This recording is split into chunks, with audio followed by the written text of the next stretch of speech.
Hello নমস্কার everyone, সবাই কেমন আছেন? আশা করি সবাই ভালো আছেন। চলে এসেছেন খুব নতুন একটা ইউনিক রেসিপি নিয়ে, সেটা হচ্ছে পালং শাকের কচুরি।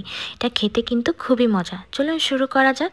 প্রথমেই পালং শাক কেটে নিয়ে শুধু পাতা আর অল্প কিছু ডাঁটি নিয়ে সেটা ভালো করে পরিষ্কার করে সিদ্ধ করে নেব। কড়াইতে জল গরম হলে সেটা খুব ভালো করে সিদ্ধ করে নিতে হবে, তারপর ঢেকে দিতে হবে। এখন সিদ্ধ হয়ে গেলে এটা তুলে নিতে হবে। তুলে একটু জল ঝরিয়ে নিব। খুব ভালো করে জল ঝরানোর পরে এখন এটা ব্লেন্ড করার পালা। ব্লেন্ড করার মধ্যে 3 থেকে 4 কোয়া আদা, 2টো কাঁচা লঙ্কা, আর যদি আমিষভাবে করতে চান তাহলে এর সাথে 2-1 কোয়া রসুনও দিয়ে দিতে পারেন। সব শেষে অল্প কিছু ধনেপাতা অ্যাড করে দিচ্ছি। এখন সেটা ভালো করে ব্লেন্ড করে রেখে দিতে হবে। এখন চলে যাচ্ছি ডো বানানোর জন্য। প্রথমেই 2 কাপ পরিমাণ ময়দা নিয়ে নেব। এটার মধ্যে 1 চিমটি লবণ আর একটু চিনি অ্যাড করে দিচ্ছি। এখন এটার মধ্যে 2 চামচ পরিমাণ ঘি অ্যাড করে দেব। এখন ভালো করে মেখে নেব। ব্লেন্ড করা পেস্টটা এর মধ্যে দিয়ে দিচ্ছি। এক্সট্রা কোনো জল আমরা অ্যাড করব না। খুব ভালো করে মেখে নিতে হবে।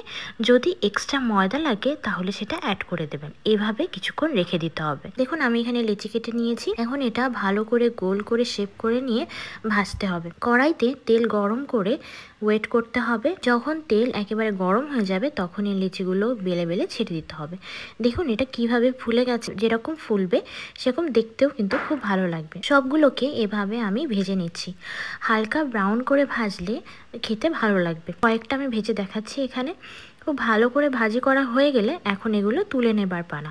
তারপর এটা গরম গরম সার্ভ করলেই রেডি। এটা আলুর দম বা সবজি দিয়ে খেতে কিন্তু খুব ভালো লাগে। ছাড়া পনিরের তরকারি দিয়ে খেতেও খুব ভালো লাগে। আর যদি আমিষভাবে খেতে চান তবে মুরগি দিয়েও খেতে পারেন।